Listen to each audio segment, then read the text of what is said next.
Super, nous voilà en ligne.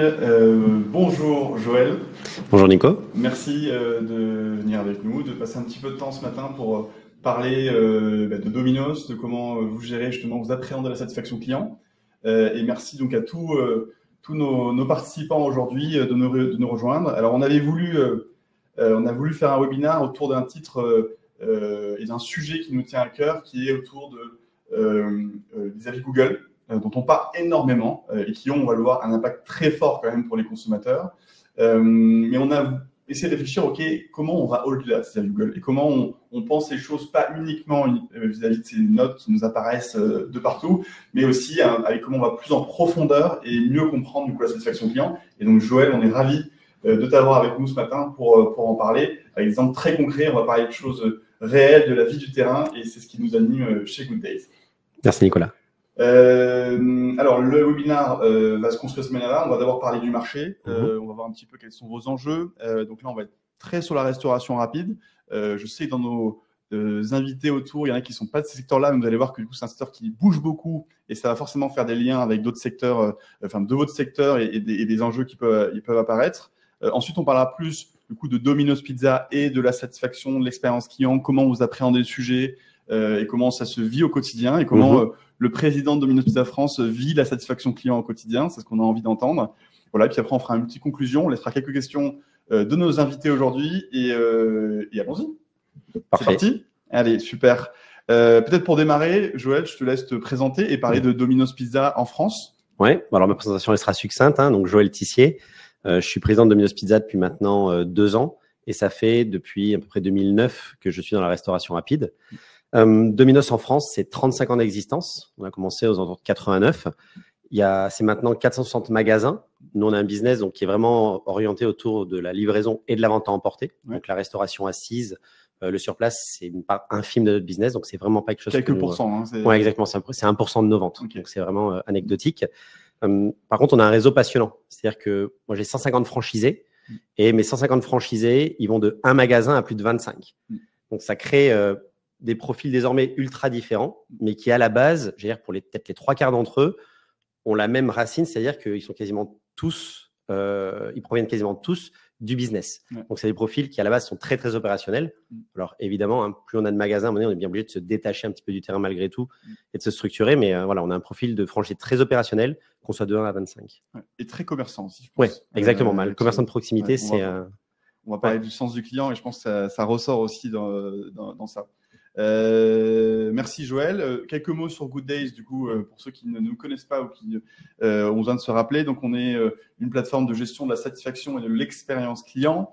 On est présent dans plus de 30 pays dans le monde. On va en parler aussi puisqu'on travaille avec le groupe Domino's Pizza Enterprise. Donc, il y a aussi 12 autres pays qui sont couverts par Good Days.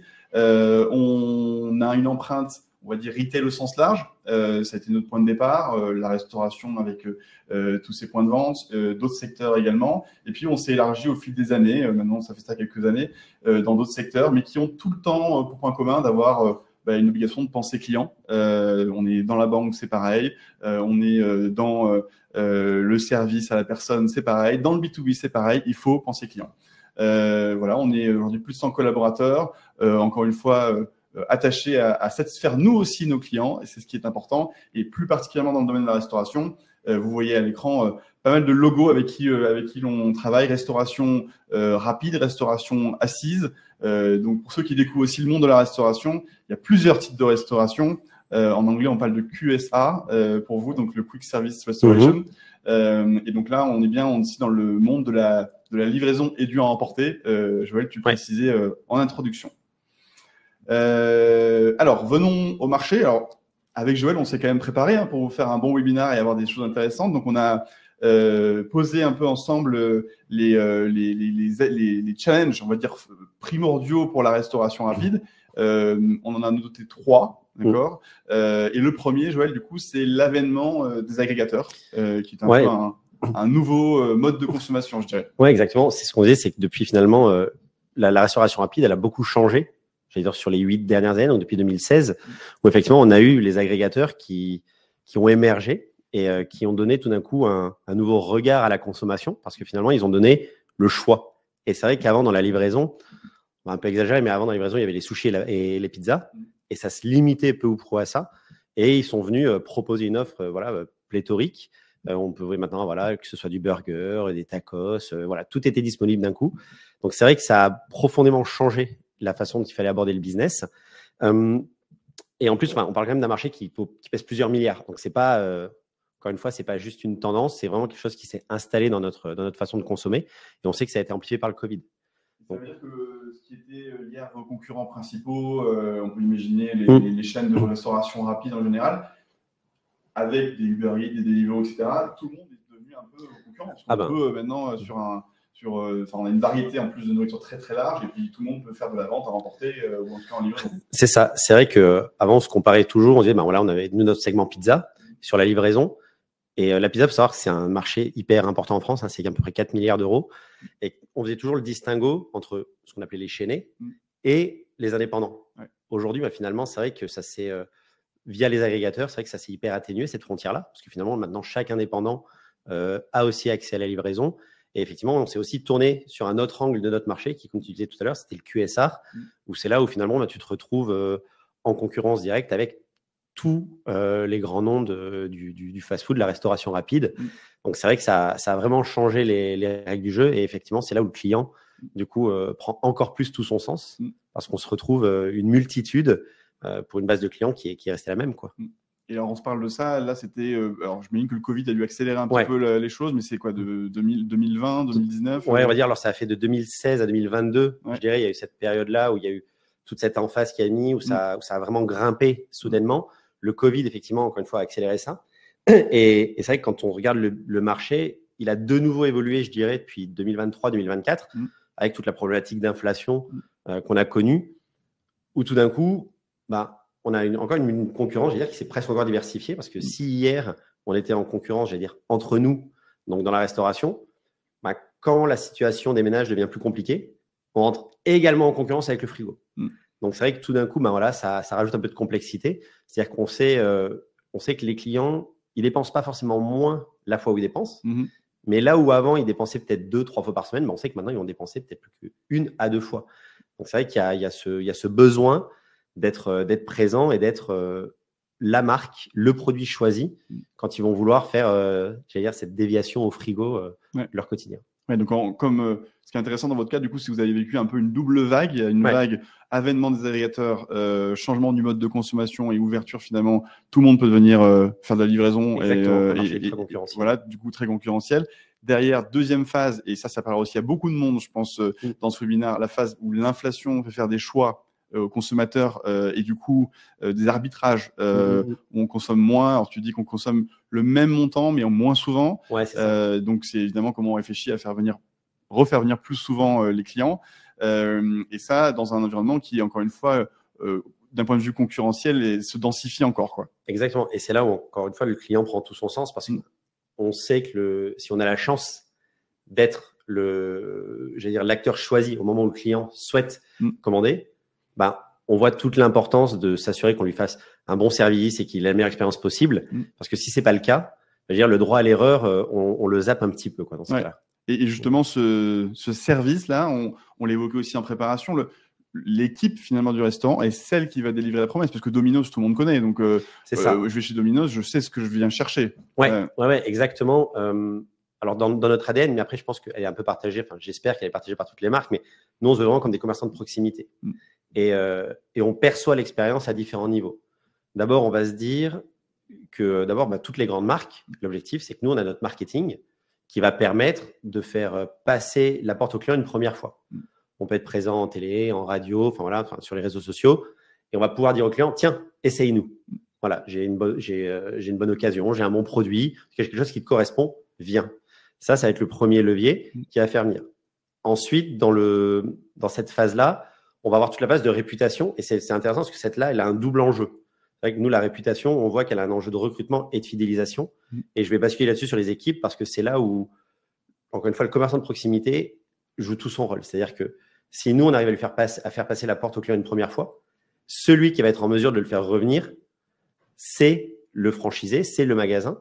Et donc, ce sont les équipes et tout ce qu'ils vont être en mesure de mettre en place pour répondre finalement à l'attente du client et ce qui lui a été promis. Ouais. Et délivrer la promesse. On dit souvent d'ailleurs que la satisfaction client, c'est le delta entre la promesse et la raison pour laquelle le client est venu et ce qui est effectivement délivré. Et donc là, ça note l'importance que tu dis là et aussi que c'est un enjeu que faire que cette équipe soit à la hauteur de la promesse dans le temps avec régularité et avec des équipes qui, je pense, en restaurant, s'ils peuvent bouger. Il y a c'est connu dans la restauration rapide, c'est des métiers où il y a du turnover, où il y a du changement. C'est ça. Mais d'ailleurs, tu mentionnes un truc intéressant, c'est que quand tu parles de ce différentiel-là, les grandes marques, malgré tout, il y a forcément une espèce de petite pénalisation. C'est-à-dire qu'il y aura souvent plus de pardon, j'allais dire justement, envers un indépendant qu'envers une grande marque. Envers une grande marque, tu auras souvent tendance à être intransigeant. C'est-à-dire que tu attends à ce qu'il y ait ce service-là, tu te dis, ça doit être comme ça et je m'attends à ça. Et si jamais tu ne l'as pas, effectivement, tu es plus vite déçu. J'allais dire, tu vois, on verra souvent quand on parle des notes Google, on a l'impression que tu as beaucoup d'indépendants qui auront un peu plus ce droit à l'erreur, parce qu'encore une fois, c'est le petit commerçant de proximité, la relation est très différente, alors que les gens, ils associent dans les grandes marques, malgré tout, le nom de la marque en disant, je m'attends à ce que eux me fournissent une expérience à la hauteur en fait de leur empreinte et de leur rayonnement national. Ouais. Mais ça, tous les indépendants en disant, voilà, souvent on dit, j'ai pas les moyens marketing des plus grands, etc. Mais ça a aussi derrière un revers de la médaille. Il faut être à la hauteur de ce qui est promis. Exactement. Et il faut l'être dans les 400 et quelques restaurants de Domino's. Donc c'est partout en France la même expérience. Ça, je pense, ça parlera aussi à pas mal de monde. Exactement. C'est là, tu as raison. C'est que on peut pas se permettre. On doit avoir de la consistance. C'est-à-dire qu'un magasin doit être consistant dans la qualité de ce qu'il délivre. Et on le sait, et ceci, on le voit énormément, ça, dans la performance des points de vente, c'est que si jamais tu es bon que quelques fois dans l'année, ça suffit pas. Il faut que tu t'attelles, que chaque client, il faut que tu fasses en sorte que l'expérience, elle soit là, parce que c'est cette régularité qui va payer. Tu as raison. Et là où la marque, en plus, tu as un double effet qui se coule, c'est qu'effectivement, il faut que tu sois régulier au niveau du point de vente, il faut que tu sois en mesure de délivrer cette régularité au niveau de ton réseau. Et ça, par contre, c'est certainement la chose la plus difficile d'avoir cette homogénéité-là dans le réseau parce que tu as des problématiques régionales, tu as plein de choses qui sont beaucoup moins faciles à appréhender. Très bien, super. Donc, sur le marché, si on conclut, c'est un marché qui a été bouleversé du coup à au moins 2 reprises sur les dernières années, qui rend du coup les choses difficiles. Il faut s'adapter, il faut réussir à évoluer et évidemment, il faut être assez proche de ses clients. J'aime bien cette notion de commerçant de proximité. Alors vous êtes Domino's, mais vous êtes commerçant de proximité. Je pense que c'est une idée intéressante qu'on pourra développer ensuite. Je voulais juste faire une petite digression sur un slide qui, en préparant la présentation, me semblait intéressant dans le sens où vous vivez une période qui peut être plus difficile. Et ce graphe qu'on a à l'écran, on revient là longtemps en arrière et j'espère que ce ne sera pas la même période que ce qu'on a vécu dans les années 2008-2009, donc une crise assez dure. Mais on voit, et c'est intéressant, que les entreprises qui sont les plus orientées clients, qui ont ce sens du client le plus exacerbé, ont moins subi les effets de la crise, donc sont plus résilients dans les moments difficiles et aussi repartent plus fort quand le marché reprend. Et cette notion de régularité aussi, elle se retrouve là-dedans en disant, même quand les temps sont un peu plus durs, on délivre la bonne expérience qui fait que derrière, on continue de progresser et de faire monter le business. Super. On va rentrer dans l'exemple Domino's et particulièrement sur la satisfaction et sur l'expérience client. Juste avant ça, pour peut-être ceux qui sont moins initiés à cette notion de NPS, qui maintenant devient de plus en plus connu, mais rappelle que c'est le diminutif de Net Promoter Score et qui est un indicateur qui mesure la recommandation des clients de l'enseigne vis-à-vis de leurs proches, de leur famille. Donc la question qu'on a tous répondu, je pense, quand on était consommateur, recommanderiez-vous Domino's Pizza à vos proches? Et c'est une note qui va de 0 à 10. Et cette note de 0 à 10, ceux qui mettent 0 à 6, on considère qu'ils sont détracteurs, donc ils vont pas recommander, voire même plutôt empêcher d'aller dans l'établissement, le point de vente. Ceux qui sont 7-8 sont considérés comme neutres. C'est parfois un peu dur quand on a 8, on dit c'est super bien 8, mais c'est peut-être pas suffisant pour avoir la recommandation qui est peut-être le côté ultime de dire je vais là et j'adore et je recommande. Et ça, c'est ceux qui mettent 9 ou 10, ce sont les promoteurs. Voilà. Donc, un indicateur qui maintenant est bien établi, qui a l'intérêt, on va voir, de pouvoir aller beaucoup plus dans le détail que Google. Ça va être le sujet qu'on va aborder. Oui, c'est intéressant, juste ce point-là, c'est que on a souvent la discussion avec nos franchisés sur ce fameux 8. Oui. Parce que c'est vrai qu'il y a dans l'esprit des gens, on se dit, oui, c'est une bonne note. Ouais. C'est-à-dire, oui, en fait, c'est une bonne note et peut-être que cette personne-là reviendra.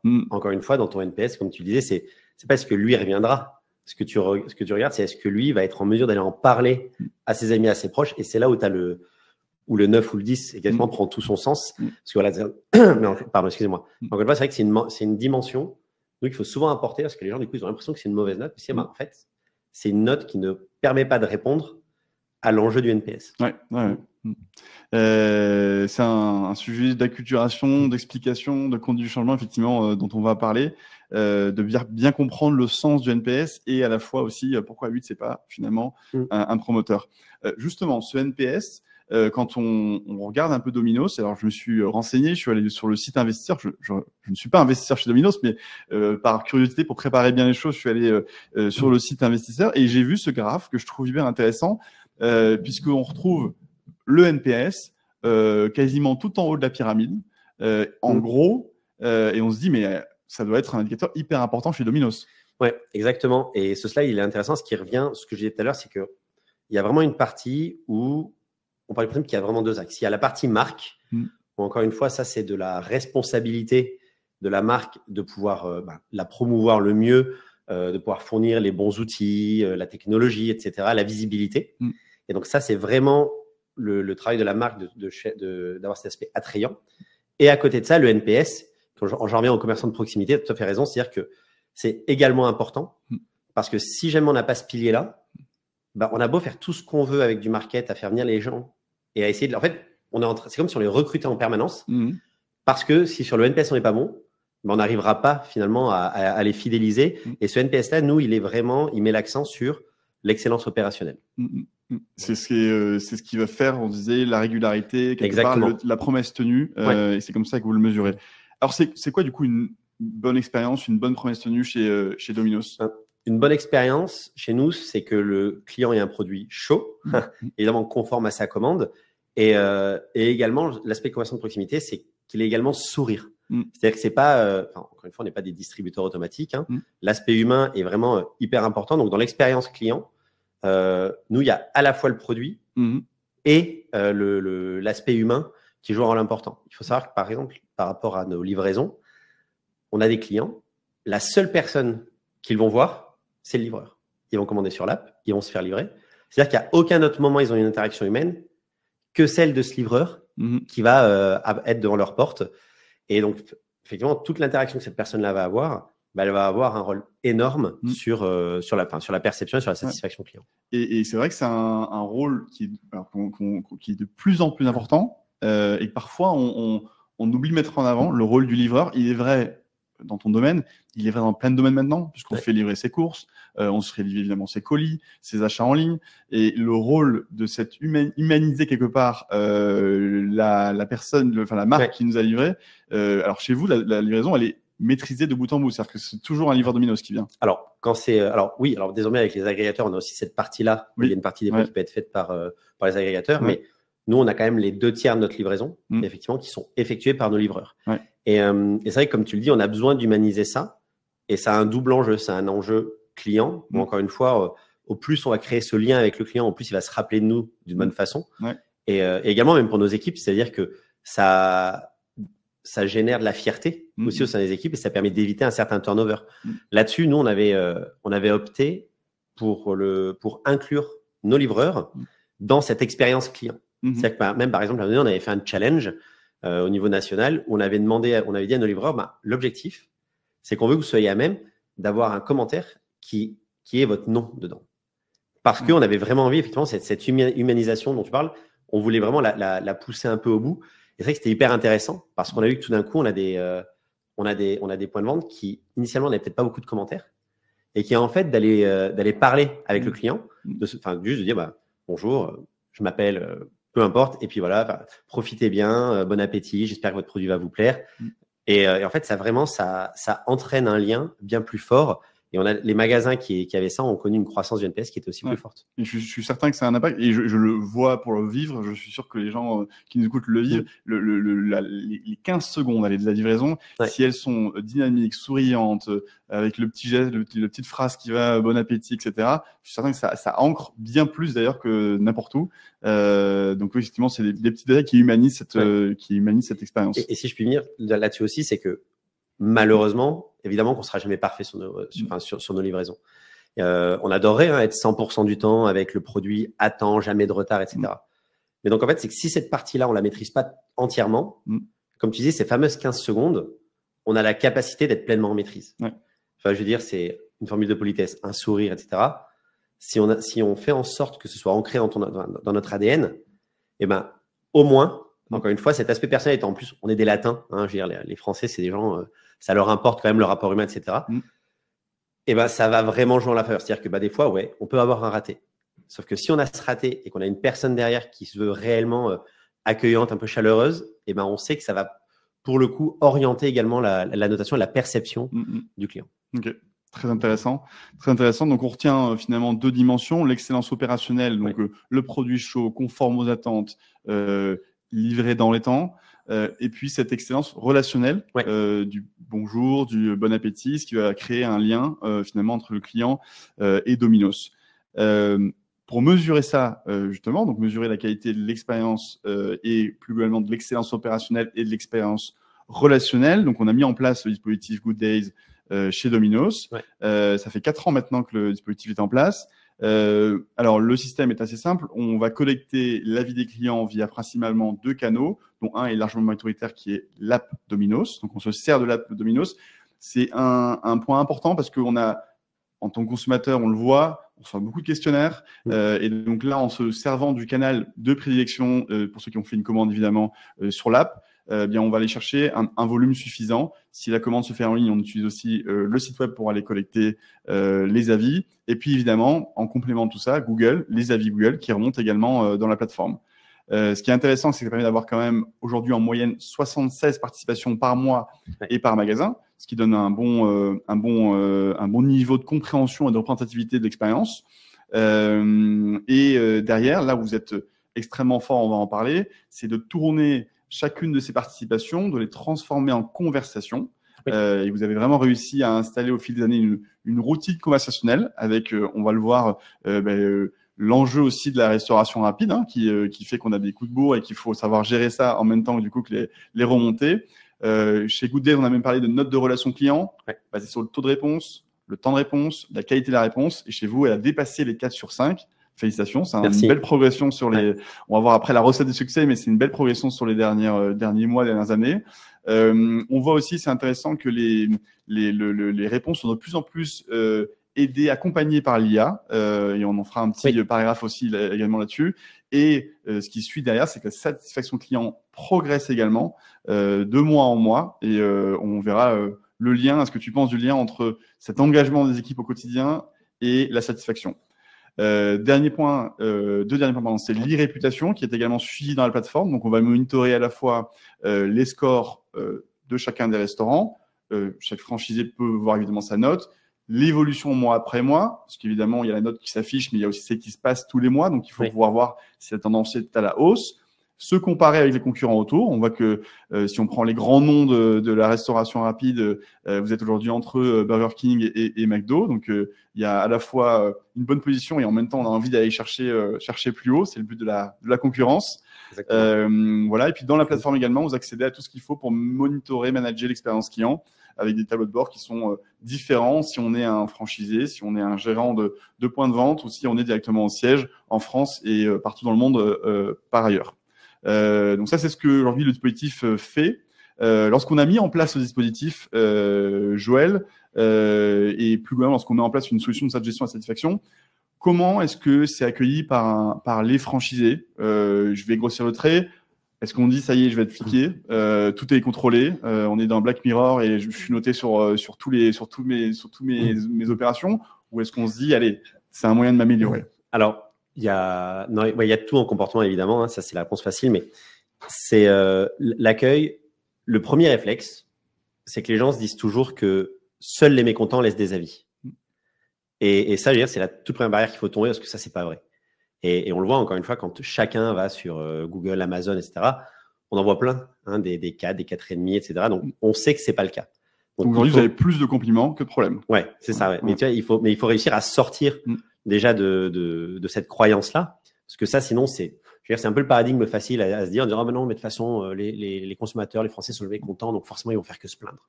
Non, c'est pas vrai. Les gens, ils adorent dire quand ils sont contents aussi. Et effectivement, tu disais, de plus en plus, je trouve que, moi, j'adore parce qu'en fait, ce que vous nous mettez avec l'outil, je disais, c'est le bouche à oreille moderne. Parce que finalement, ça existe depuis la nuit des temps, hein. Enfin, la nuit des temps, j'exagère un petit peu, mais sur les 50 dernières années, on l'a toujours eu, hein, dans la vie moderne, d'avoir cette réputation. Avant, elle était colportée par le bouche à oreille. Et là, effectivement, ça permet vraiment de réussir à centraliser, de permettre de mieux comprendre et pour le coup, des fois, de mieux maîtriser un peu ce bouche à oreille. Casser les croyances de il y a que les clients mécontents qui Exactement. parlent. Donc ça, c'est le premier truc. La deuxième chose, c'est que je pense qu'il faut être en mesure de fournir un outil qui soit facile d'utilisation. Parce qu'encore une fois, comme on le disait, on est aussi dans des environnements qui bougent beaucoup. Et ce qu'on souhaite, nous, c'est que nos franchisés puissent se focaliser sur l'opérationnel. Et donc, quand ils doivent se focaliser sur le client, on veut que ce soit facile. Parce que de toute façon, on le sait, hein, si c'est indigeste, les gens ils vont pas perdre de temps à le faire. Donc, il faut pouvoir proposer un outil qui soit vraiment, encore une fois, qui soit facile à utiliser pour que ça permette une adhésion assez forte. Et l'autre chose, c'est que souvent, on va penser que de façon naturelle, on fait ça au quotidien de prendre soin du client. Donc, pourquoi est-ce qu'on irait le suivre finalement? Parce qu'on est toujours persuadé qu'on le fait au quotidien. Et ça aussi, malheureusement, on se rend compte que c'est pas le cas. Mais encore une fois, c'est pas discordant parce qu'il y a vraiment plein d'autres choses à gérer et des fois, on va pas se rendre compte qu'on va laisser passer des avis. Et nous, on a voulu mettre l'accent dans cette adhésion sur le fait qu'on ne peut pas se permettre de laisser passer des avis. Et là-dessus, je me suis toujours dit, quand on pense qu'on peut se permettre d'attendre, par exemple, 24, 48 heures pour répondre à quelqu'un, et notamment répondre à quelqu'un qui aura mis un commentaire négatif, moi, je me dis toujours, pensez que 48 heures après, vous allez rappeler à la personne la mauvaise expérience qu'elle a vécue, et en plus, vous allez lui dire, c'était finalement pas si important, parce que je peux prendre le loisir d'attendre 2 jours avant de m'excuser. Donc, moi, tu vois, quand tu parlais effectivement là, sur la notation client, ce fait de répondre au client rapidement, c'est important parce que ça montre aussi au client qu'on n'est pas là, qu'on y prête attention. Parce qu'au plus tu attends, finalement, encore une fois, si c'est sûr, même les commentaires positifs, on le voit, et d'ailleurs, c'est une deuxième facette qui est intéressante, c'est que souvent, on se dit, tiens, on va répondre aux commentaires négatifs, mais on se rend compte qu'il y a un aspect hyper vertueux à répondre aux commentaires positifs et aussi à récompenser des fois les commentaires positifs. Parce qu'on va le savoir, hein, quand un client est mécontent, on va souvent, il va y avoir un petit coupon, il va y avoir un geste commercial, le fameux geste commercial quand on a déçu un peu le client. Mais finalement, ce geste commercial-là, alors il est important aussi à comprendre comment on doit le mettre en œuvre quand on parle à des clients qui sont satisfaits. Et encore une fois, des clients qui sont satisfaits et qui nous le font savoir régulièrement. J'avais un franchisé comme ça, c'était formidable. Il s'est dit, punaise, il y a quelqu'un, il a pris le temps 4 fois de me dire que finalement, il avait adoré mon produit et mon service. À quel moment je me dis pas, cette personne-là, c'est aussi important de la remercier parce que finalement, elle a une valeur incroyable pour mon business. Et donc, voilà, il y a aussi cette pertinence de se dire, la réponse client, elle n'est pas que sur les plaintes. Il faut aussi savoir la travailler. Et c'est là, je pense aussi, pareil, on arrive après à faire bouger un petit peu l'aiguille. Hein, c'est prendre conscience que les avis positifs sont aussi hyper importants et qu'il ne faut pas juste les prendre pour acquis. Et j'imagine qu'il y a aussi dans cette phase d'adoption, donc qui est excellente chez vous, donc je pense qu'on retrouve bien la simplicité dans la plateforme, on retrouve bien le côté, on a désacralisé un peu la vie client en disant c'est pas que des problèmes, c'est aussi des compliments, ça va vous permettre de motiver les équipes. J'imagine qu'à la fin, on se dit aussi, est-ce que je fais plus de business? Est-ce que tu as des exemples, je sais pas, de franchisés qui sont particulièrement bons justement sur ce que tu disais, la réponse, la considération client, et à la fin, ils performent mieux ces franchisés? Alors oui, ça c'est indéniable. De toute façon, là, on le voit. Alors, il y aura toujours l'exception, d'accord, mais la tendance générale, c'est qu'à chaque fois, c'est ceux qui excellent. Et encore une fois, dans à la fois l'excellence opérationnelle et dans le traitement de cet avis client. C'est ce qu'on disait, en fait, c'est à la fois la note que les gens laissent, ou le commentaire et qu'est-ce que tu en fais. Ceux-là sont aussi les franchisés qui ont, les magasins qui ont les meilleures performances. Ça, c'est sûr. Donc, il y a un lien entre le côté écoute client, sens du client et derrière performance. Ça paraît simple à dire et ça paraît évident, mais c'est toujours bon à entendre en se disant, voilà, si je suis à l'écoute des clients, si je suis attentif, derrière, je suis performant. Tu as du résultat. Et je reprends ce que tu disais tout au début là, par rapport à la régularité et à l'importance pendant les crises, etc. C'est que l'autre chose, c'est que ça, de prendre soin de son client, en fait, c'est pas l'effet immédiat. Ton client, quoi qu'il arrive, c'est pas qu'il va revenir demain. Mais comme on disait, en fait, c'est dire, à partir du moment où tu en prends soin et quand notre note, elle évolue, on sait que c'est dans le temps où on va en voir les effets. C'est pas quelque chose, en fait, en tout cas, ce serait une erreur de se dire, ah là là, ça y est, ma note, elle a pris plus 0,5. Demain, je dois avoir mes ventes augmentées. Non, c'est pas le cas. C'est-à-dire qu'avec ça, tu espères accélérer encore une fois la fréquence client. Mais accélérer cette fréquence client, c'est pas de créer une deuxième consommation dans la semaine. Faut juste pas avoir, faut pas être court-termiste là-dessus. Et c'est pour ça, c'était très intéressant finalement ce graphique que tu montrais. C'est-à-dire qu'à chaque fois qu'on parle de la relation client, je pense qu'il faut la prendre comme étant une base importante, indispensable de notre business, parce qu'elle sert juste à construire la pérennité de nos marques. Les fondations, justement, pour cette satisfaction client, pour la pérenniser, pour l'améliorer, il faut regarder les scores. Alors on parlait tout à l'heure de Google, du NPS. Donc d'abord, il est bon de rappeler que près 80%, 90% du volume d'avis provient des enquêtes NPS. Donc il y a beaucoup plus de richesse. Mais toi, en tant que CEO, président de Domino's France, qu'est-ce que tu regardes? Tu regardes plutôt Google, plutôt le NPS? Comment tu gères cette satisfaction? Je regarde les deux, mais parce que les deux ont une utilité différente. Vraiment, pour moi, Google, c'est plutôt une vitrine.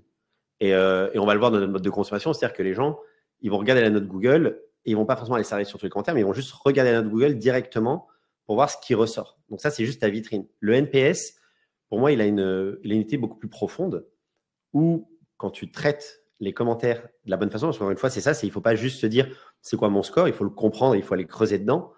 C'est là, en fait, c'est que le NPS te permet de construire tes plans d'action qui vont faire que tu puisses t'améliorer pour que ta vitrine, pour que ta vitrine Google soit plus jolie in fine. Mais voilà, je pense qu'il y en a vraiment un, c'est tout le travail que tu fais derrière, et c'est là où moi le NPS est beaucoup plus intéressant, parce que je trouve qu'il apporte beaucoup plus de relief, de finesse. Exactement. Et en l'occurrence, il nous apporte des axes de travail. Sur lequel, du coup, vous identifiez des actions à mener localement, nationalement.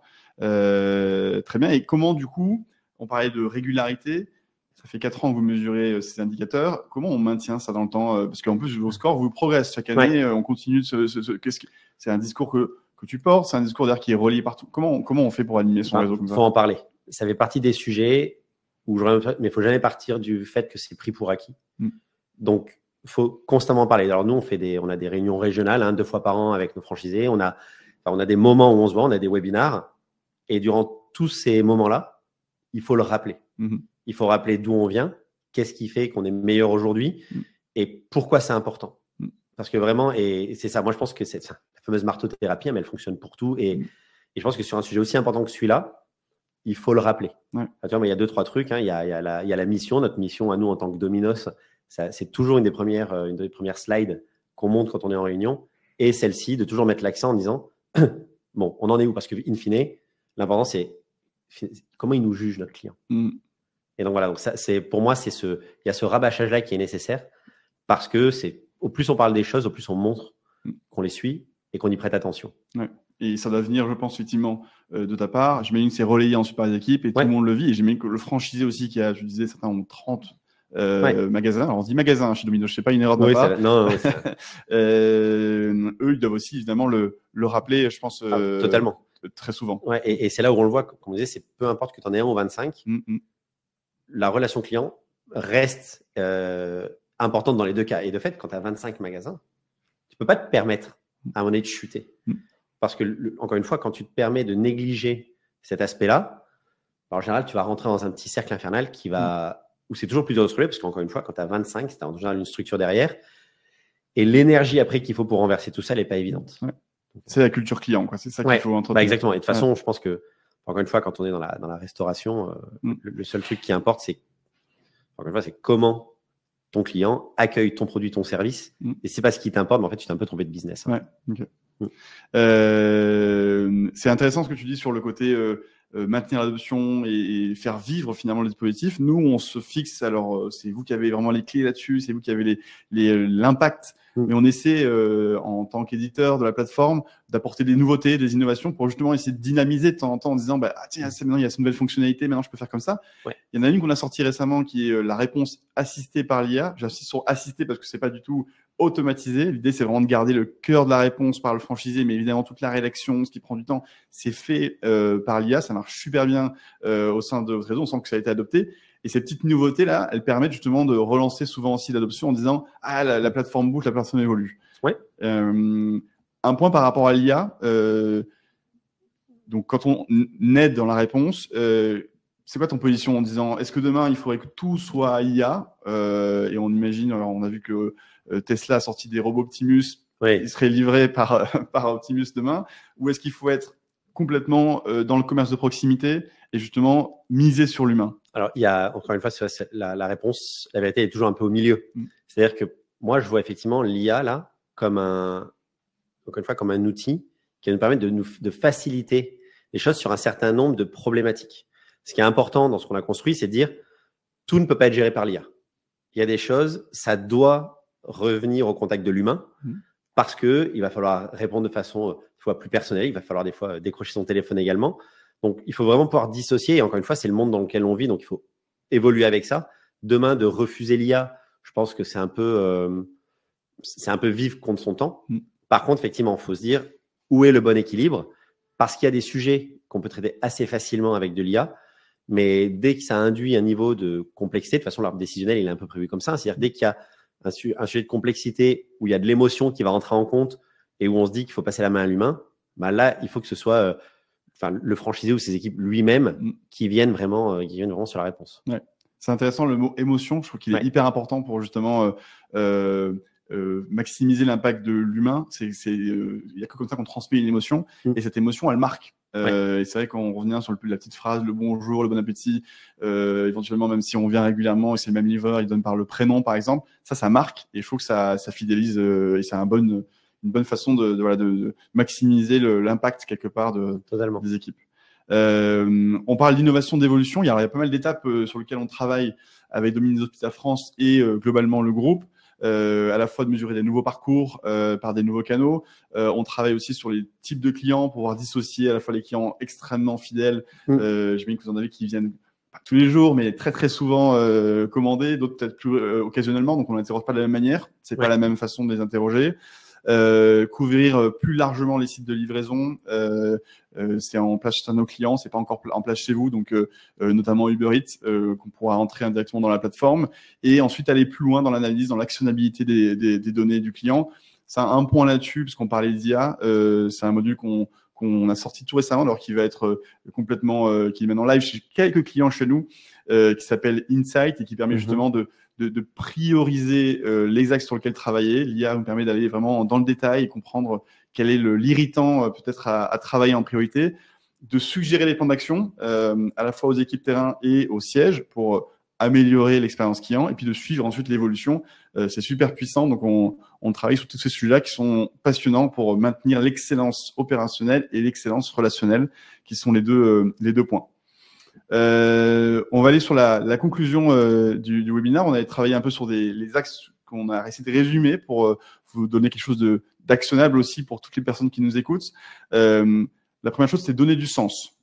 Je crois que tu l'as cité au travers d'expliquer l'intérêt de la remontée, de démystifier un peu la vie client. Deuxième point, c'est ritualiser. Tu as dit, voilà, il faut répéter parce que c'est une chose qu'on peut parfois oublier et qu'il faut rester tout en haut de la pyramide, comme c'est le cas dans votre stratégie. Le fait d'engager les équipes, qui est une adoption locale avec de la simplicité, c'est le quatrième point. Et le fait d'animer, que ce soit par toi directement et par toutes les équipes autour qui t'entourent, que ce soit un sujet qui soit régulièrement remis en haut de la pile quand parfois il glisse un petit peu parce qu'il y a des sujets d'inflation, parce qu'il y a des sujets de coûts, parce qu'il y a des sujets de recrutement. Voilà, qu'au final, c'est le client qui compte et c'est ça qui fait votre business. Et là-dessus, je pense que des fois, c'est intéressant d'être des fois, non. C'est toujours intéressant d'être à l'écoute de son réseau. Nous, on n'a pas l'apanage des bonnes idées. Il y a pas mal de choses aussi qu'on a repris, en fait, de bonnes pratiques de sein de nos franchisés. C'est quand on a vu ça, on s'est dit, oui, tiens, ça semble logique. Mais pour une raison, voilà, tout le monde ne le fait pas forcément. Donc, je pense que c'est important de questionner son réseau, surtout ceux qui ont vraiment des très bons scores, pour dire qu'est-ce que tu fais toi et comment est-ce que nous, en tant que marque, du coup, on peut se dire on va essayer de prendre cette chose-là que tu fais en localité et de voir comment on peut après le diffuser au plus grand nombre. Et voilà, ça, c'est-à-dire, c'est pas le siège qui vient avec toutes les idées. Il y a beaucoup de choses qui viennent vraiment du terrain et c'est ce qui est aussi passionnant, et comme on disait, c'est le fait qu'on a des franchisés comme ça qui sont passionnés par ça et qui réalisent que le client, de toute façon, c'est leur fonds de commerce. Ouais. Et là, on revient à l'humain et finalement à la culture client qu'on arrive à mettre au sein du réseau. C'est super intéressant. Merci beaucoup, Joël. Ça a suscité pas mal de questions, donc je vais en prendre quelques-unes pour et après on arrivera presque au bout du temps imparti. Une question sur l'importance de l'engagement des franchisés justement et de la mise en œuvre du programme. Comment est-ce que vous accompagnez concrètement les franchisés? Donc peut-être rappeler à la fois, donc il a parlé de webinars, tu parlais d'animation. Qu'est-ce que ça, en fait, on fait pas mal de webinars où on demande aux franchisés de venir se connecter, évidemment, et on montre l'outil, on montre comment ça se passe. Après, encore une fois, alors les franchisés ou leur structure. Parce que, comme on disait, en fait, tous les franchisés n'ont pas la même structure. Et quand on a 25 magasins, je me doute que le franchisé ne peut pas forcément dédier du temps à ça. Par contre, en général, il y a une personne de marketing qui va pouvoir, lui, mettre en place toutes ces stratégies-là. Donc, on a vraiment les deux cas. Et puis après, il y a le rôle de nos responsables de région qui, eux, à chaque fois, quand ils vont voir un magasin, forcément, ils vont regarder un peu les stats, ils vont regarder comment ça se passe et ils vont venir renforcer ce message-là. Avec un niveau d'actionnabilité qui permet justement de se dire, voilà, je dois travailler sur tel item plutôt que sur tel item. Il y a des sujets qui leur incombent. L'excellence opérationnelle est souvent liée à la cuisson, à l'exécution de la recette. Parce que une pizza Domino's, quand on a acheté dans un magasin, on veut la même, que ce soit à Brive ou à Bordeaux. On achète aussi cette reconnaissance du goût quelque part. Donc, ça joue beaucoup. Si le franchisé est très maître quelque part de la réalisation de la pizza. Ouais, exactement. Et puis, on va dire aussi je pense, dans 90-95% des cas, la note, elle est liée au point de vente. Alors, après, c'est aussi intéressant parce qu'il faut aussi savoir le prendre en compte. C'est que malheureusement, nos systèmes, pareil, ils sont pas infaillibles. Et le jour où on a un problème, par exemple, avec notre application, et quand on voit que c'est remonté dans les demandes, dans les commentaires clients, là, c'est là où nous, la marque, on doit aussi prendre ce NPS client en compte, ces commentaires clients, parce que il faut qu'on s'assure, je revenais sur ce qu'on disait tout à l'heure, sur la marque, c'est-à-dire il faut qu'on s'assure que les outils qu'on met en place ne vont pas venir à un moment donné dégrader en aucune façon l'expérience que le client va pouvoir avoir avec son commerçant de proximité. En tant que le client, que ce soit l'expérience resto ou app, pour lui, c'est Domino's. Exactement. Et il peut pas penser, attendez. Non, il va pas se dire, c'est mon commerçant, c'est la marque, c'est si. Pour lui, effectivement, c'est un seul même chapeau. Mais d'où l'important de mobiliser large en disant, finalement, l'équipe IT est actrice de l'expérience client. Oui, exactement. Oui, oui, tout le monde, encore une fois, même tout le monde au sein du siège doit être focalisé là-dessus également. Très bien. Alors, une autre question peut-être avant de couper ensuite. Quelle est, selon vous, la plus grande opportunité d'amélioration pour Domino's en matière d'expérience client dans les années à venir? Est-ce que tu as des sujets sur lesquels vous travaillez en particulier? Franchement, malgré tout, ça reste la constance. Et vraiment, on le voit encore une fois, on sait on a du turnover et il faut réussir à faire en sorte que nos équipes délivrent toujours le même service. Et réussir, en fait, on n'a pas un point noir, on va se dire, oh là, on est tellement mauvais dans la note client que si on fixe celui-là, ça y est, ça va être un nouvel Eldorado. On n'a pas vraiment ça. Ça va vraiment être plutôt ça spécifique à chaque point de vente. Par contre, je pense que notre rôle, c'est cette fameuse constance dans les résultats. Et c'est ce qui est pour le coup hyper compliqué à travailler parce qu'on me disait, c'est un travail de tous les jours, que ce soit à notre niveau ou au niveau des franchisés. Ok. Super intéressant. Et la constance, la régularité, je pense que c'est ce qu'on l'a dit, se construit la fondation, c'est ce qui construit le long terme. Et dans les axes d'amélioration, on revient bien sur l'excellence opérationnelle que tu citais et l'excellence relationnelle qui font, on a vu les bons magasins, ceux qui performent le mieux. C'est ça. Et amener tout le réseau, en fait, à parler d'une seule et même voix sur ce sujet-là. Et c'est vrai que ça, c'est un vrai axe. C'est-à-dire qu'effectivement, j'adorerais encore une fois avoir le même niveau de performance partout en France. C'est pas le cas. C'est le cas pour aucune marque non plus. Mais de réussir à faire en sorte que les personnes qui sont plus en difficulté là-dessus, de les amener à comprendre cette importance-là et puis de leur donner des outils et de les accompagner pour qu'ils puissent corriger ces éléments-là. C'est ce qui nous permettra à nous d'avoir, finalement, d'avoir une espèce d'écart type entre ton meilleur et ton moins bon qui soit le plus ténu possible, évidemment en ramenant le moins bon plutôt dans les hautes sphères. Ça nous aidera effectivement en termes de marque de pouvoir avancer. Très bon sujet, c'est un sujet qui me tient à cœur, le fait d'aller au-delà des moyennes, donc surtout voir effectivement le top 10, le flop 10, voir à quel point c'est hétérogène et donc travailler à effectivement homogénéiser le réseau. Je ne sais pas si vous faites des échanges entre les meilleurs et entre guillemets les moins bons, ceux qui sont plus en difficulté, partager un peu les bonnes pratiques, partager les bonnes actions. Il y a des choses qui sont mises en place. Alors maintenant on met en place des ateliers. Effectivement, c'est un peu Domino's Connect, mais en fait on met en place des ateliers pour pouvoir échanger sur cette thématique-là et voir vraiment pour prendre les bonnes pratiques encore une fois chez les meilleurs franchisés et pour pouvoir les distiller ailleurs, parce qu'on sait également qu'il n'y a jamais plus puissant en termes de dialogue que l'expérience d'un franchisé à un autre. On sait que c'est un exemple dans un autre secteur, ce ne sont pas des franchises, ce sont des adhérents, mais le numéro 1 en France, Leclerc, qui effectivement dans les magasins les plus performants peuvent aider ceux qui sont en plus en difficulté. Il y a ce côté parrainage qui permet de transmettre et souvent un des indicateurs sur lesquels on est meilleur, c'est la satisfaction. Ça montre bien qu'il y a toujours un lien entre la performance et la satisfaction client. On arrive au bout de ce webinaire. Merci beaucoup, Joël. Merci d'avoir passé ce temps avec nous, d'avoir partagé ces recettes pour réussir et bravo pour tout ce que vous avez accompli sur les 4 dernières années et puis plein de choses encore devant nous à réaliser. On est ravis chez Good Days de vous accompagner sur ce sujet. Et puis merci à tous d'être présents ce matin. Ça sera diffusé en replay, donc pour ceux qui veulent revenir sur des échanges, n'hésitez pas. Merci beaucoup. Merci, bonne journée. Au revoir.